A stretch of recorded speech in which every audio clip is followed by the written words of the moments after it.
আসসালামু আলাইকুম রহমতুল্লাহ। একদিন মাকামে সুরায় রাসূল সাল্লাল্লাহু আলাইহি ওয়াসাল্লাম জোহরের নামাজ আদায় করলেন।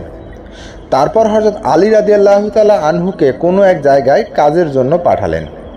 হযরত আলী রাদিয়াল্লাহু তাআলা আনহু ফিরে আসার আগে হুজুর সাল্লাল্লাহু আলাইহি ওয়াসাল্লাম আসরের নামাজ পড়ে নিলেন। হযরত আলী রাদিয়াল্লাহু তাআলা আনহু যখন ফিরে আসলেন তখন তার কোলে পবিত্র মস্তক মোবারক রেখে হুজুর সাল্লাল্লাহু আলাইহি ওয়াসাল্লাম শুয়ে পড়লেন।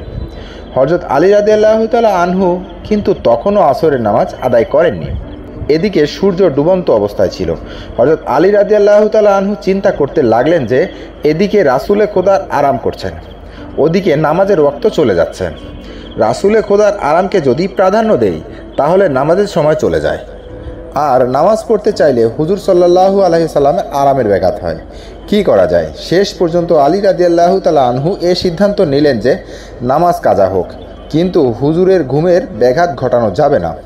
এই অবস্থায় সূর্য ডুবে গেল, আসরের ওয়াক্ত শেষ হয়ে গেল। হুজুর সাল্লাল্লাহু আলাইহি সাল্লাম জাগ্রত হয়ে হযরত আলী রাদিয়াল্লাহু তাআলা আনহুকে চিন্তাযুক্ত দেখে এর কারণ জানতে চাইলেন।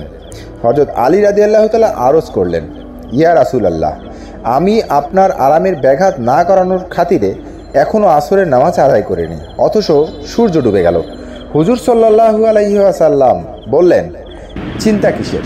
সূর্য এখনই ফিরে আসতেছে এবং সেই জায়গায় এসে থামতেছে যেখানে আসরের সময় হয়। অতঃপর হুজুর সাল্লাল্লাহু আলাইহি ওয়াসাল্লাম দোয়া করার সাথে সাথে ডুবন্ত সূর্য উঠে আসলো এবং পশ্চাতে গমন করে ওই জায়গায় এসে দাঁড়ালো যেখানে আসরের নামাজের সময় হয়। হযরত আলী রাদিয়াল্লাহু তাআলা আনহু উঠে আসরের নামাজ পড়ে নিলেন। এরপর সূর্য আবার ডুবে গেল।